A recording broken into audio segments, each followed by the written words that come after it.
Welcome to Talk Theory. It's your host, Kiara Barnes, where I talk all things life, what makes us human, and what makes us superhuman.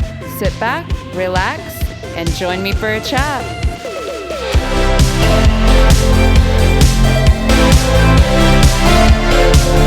Hello. Welcome back to another episode of Talk Theory. I am your host, Kiara Barnes. Hello. And today we are diving headfirst into a topic that has really just fueled human ambition, I think, for generations. We're talking about making dreams a reality, people. We're going to chat a little bit about goal achievement, strategies that just help us gain more success, some mindset shifts that can help us turn our aspirations into tangible achievements. We're going to kind of cover a few things. So to begin, let's talk about the power of having a vision. Every great achievement starts with a dream, a clear and vivid picture of what you want to accomplish. And if you're new here, I am huge into manifesting, okay? Everything I've ever received, I've envisioned before. I love a good vision board. It doesn't have to be, a super serious thing. Like, I don't limit myself. I try to keep it fun. I just create whatever's fun to me. And sometimes my feelings change as the board develops, as the time goes on, and I just switch things out. But doing this always makes me feel a lot more motivated, and it just uplifts me. And whenever I need a boost of inspiration, I do go look at my vision board. That is something that is true. But also, something helpful is visual meditations. And it really depends on the kind of day I'm having. Sometimes I really do prefer to settle myself into a visual meditation on my own. And then there will be certain days where I'm having a harder time at that and I need someone to guide me through it. And so I'll just go on YouTube and find a guided meditation to help me get into the energy or the vibe of really coming into some kind of vision. And this can be really fun at times, right? But if my head is too busy with thoughts, it can also be a little difficult. So I go back and forth. But needless to say, having some kind of vision is a really good start to your journey. And often I feel like self-doubt and limiting beliefs can just really stand in the way of us pursuing our dreams, even just getting out there. And so some helpful things for me to break that is, obviously, we just talked meditation. Music is super powerful. Working out, writing, just doing a fun activity. I find when I'm able to get myself out of the slump is when I'm doing something that I'm actually interested in doing. I'm more likely to be a lot more receptive and just open to better feeling thoughts, which then amplifies any kind of motivation. Because now I'm like, oh, I sat and drew for a little bit, or I watched a few episodes of this really good show, and now I feel good.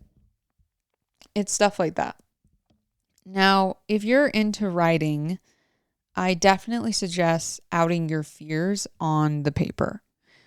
Get it all out, and then write in a what if scenario underneath. So you write out your fear, talk it all out, blah, blah, blah, blah, blah. Then you say, what if everything went my way? What if whatever the problem was resolved and I got to relax? What would I feel like? How would that feel? And then essentially just free write with that and just see what comes up. And this helps me get out of just getting that gunk. I'll say getting gunk out of my head and then refeeding my brain with positive reinforcement. And my brain will become more susceptible to thoughts that benefit my well-being a lot faster over time, right? That inner critic of ours becomes more and more quiet when you tend to check in with how you're feeling, because you're not giving the emotion power over you, but more so giving yourself the power to make a choice. And that feels amazing. And dreams really do become achievable when we break them down into, concrete goals and create actionable plans. So let's break down some key components, some things that can make goal setting less overwhelming, effective, get to some specificity, and talk timelines. So one, right? We need some specificity. Specificity? Now it sounds weird. We need some specifics. Okay. Imagine this, right? Imagine you're planning a road trip. You wouldn't just say, oh, let's drive somewhere. Maybe you would, but in this scenario, you'd choose a specific destination, right? Similarly, in goal setting, being specific is really helpful. Instead of like saying, oh, I want to, I don't know, get fit or something. Like specify, oh, actually, it would be really cool to do something. Maybe it's like, I want to run a 5K race in 6 months. The more detailed your goal, the clearer your path becomes. Because the more vague you are, it's like, oh gosh, okay, there's so many ways that I could go with this. But what would be something actually interesting to me that I would want to go in that specific direction? 2, measurability. Like let's stick with the road trip analogy for a sec. All right, imagine you have a map with markers along the way to track your progress. That's what measurability does for your goals. It's kind of like quantifying your progress, for that like running thing that we were talking about. You could measure by tracking the distance you're running each week and how long it might take you to complete a certain distance. Just something like that in a way that you can identify your progress, because it doesn't really matter if it's small or large. It's just nice to see progress, and progress is progress. It doesn't matter how small or how big. And then the next thing I have is timelines, right?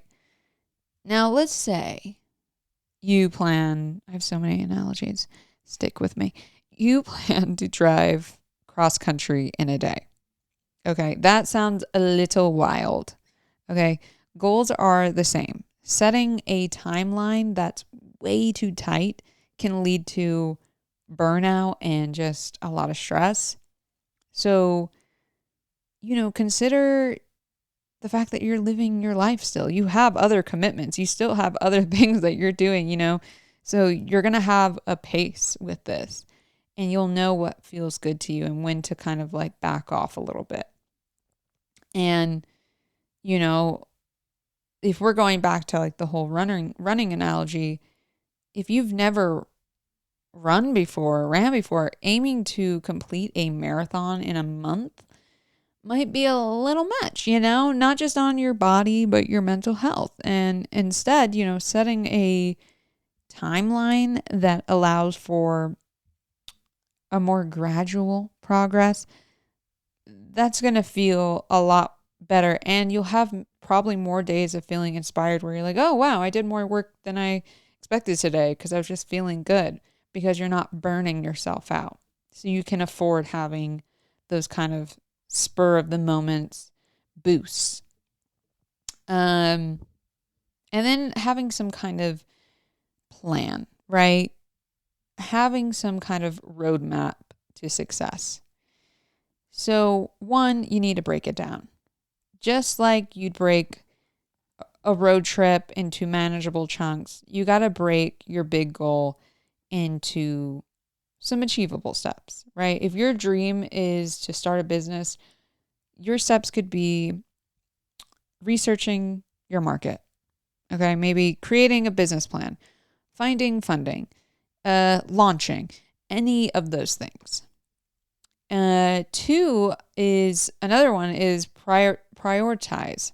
Okay, so not all steps are equal. Some are a lot more critical to your goals of success. So you got to figure out what needs to be done maybe first. And for instance, if like, I don't know, you're writing a book, outlining might come before even drafting the chapters. And this is all dependent on how best your brain works for you.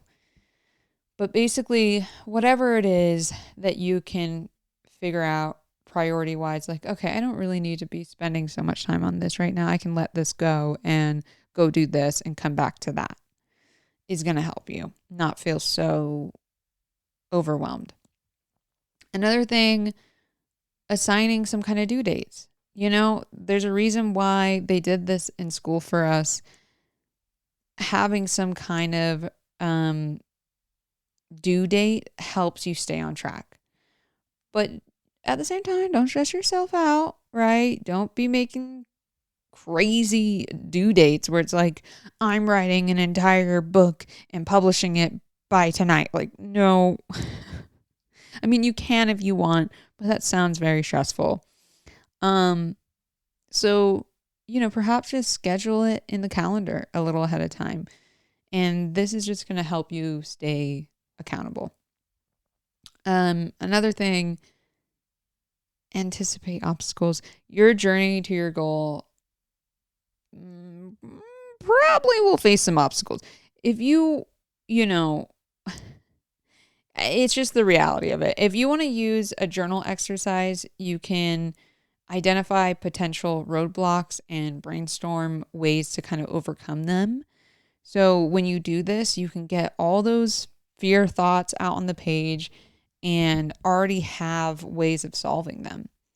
And this isn't saying that like, oh, you're going to know exactly what to do when anything happens because I wrote it on my journal. So no, we don't know exactly what's going to happen, but just doing this can kind of make you feel less stuck or overwhelmed with whatever you're fearing and knowing that you can work through anything.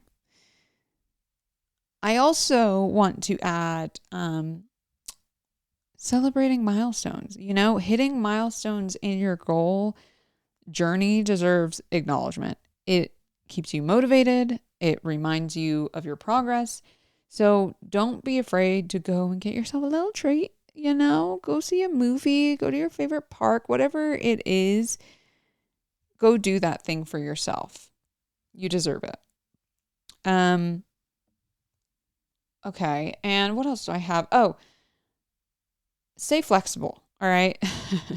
As we've been talking about these plans, you also will definitely make adjustments along the way. It's just natural. So stay open to changes while keeping your end goal in sight. You know, allow time and experiences to influence the way that you get to your goal. There's endless, limitless ways to get to where you want. So stay open to that. All of this is really just meant for you to organize things so it feels less daunting. So don't feel so stressed about all these things that I gave you. It's more of just like an open guide. And the truth is, the path to achieving our dreams is really an up and down kind of journey. All right. Setbacks, failing forward, and obstacles are inevitable. And as a professional actor in the industry, trust me, I've been through my share of letdowns, almost, not quite, and a lot of pivots. And it can definitely get draining and really discouraging if you aren't doing things to keep you just more up, keep your mood up and help you adapt through these feelings. And the thing is, like, we will feel a lot as we grow. It's called growing pains for a reason. Right when we think we've got it figured out, we have something new to learn. So this reprogramming I'm talking about is really crucial for these kinds of moments. And these meditations and journals and these active outlets I've mentioned before and in other episodes are just things that will help facilitate us through our journey.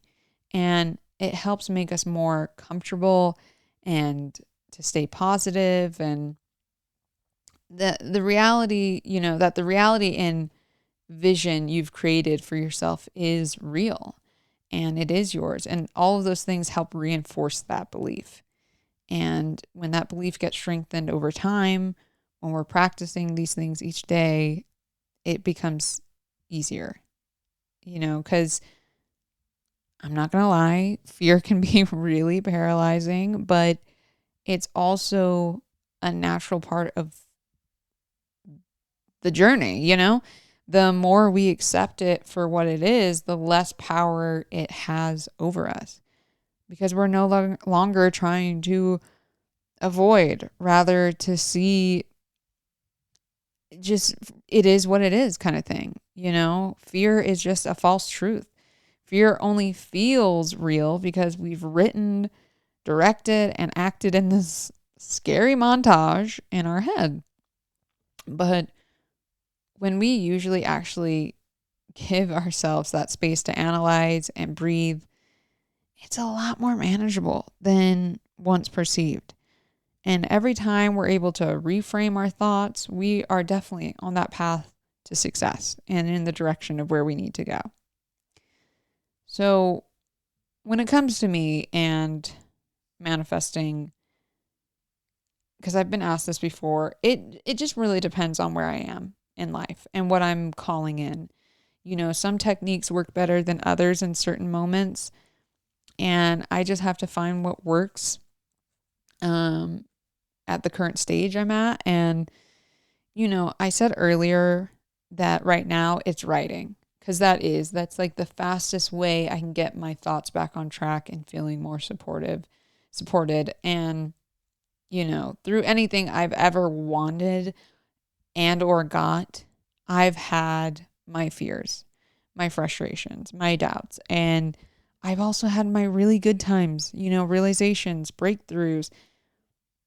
And the best thing I've learned through all of this is the more that I allow myself to be me and feel how I want to feel or need to feel, the faster I'm able to bounce back and just be in this state of being, like just being there and living. And also just give myself a lot more love than shame. And that has brought me to many of the things I envisioned of having, and believing that I'm worthy and that I can have anything I want because I said so. No, not because I deserve, or that I need to wait on anyone for anything, but because I deserve the best, because I love myself enough to allow myself to enjoy everything in this life to the absolute fullest. Period. End.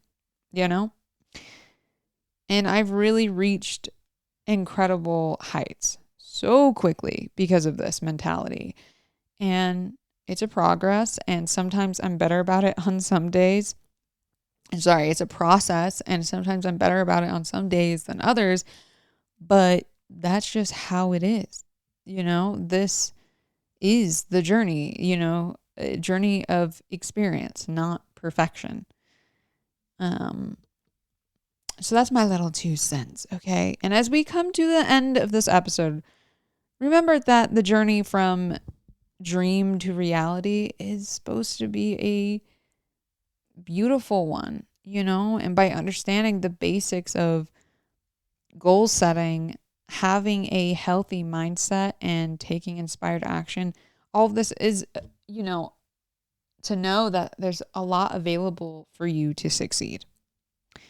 The theory of the week is this: your success story is uniquely your story. Allow it to flow naturally. There's no such thing as perfection. So thank you for joining me today on Talk Theory. You are all so limitless, more than you even know. If you liked our little chit chat today, don't forget to subscribe, okay, so you can see me every Monday.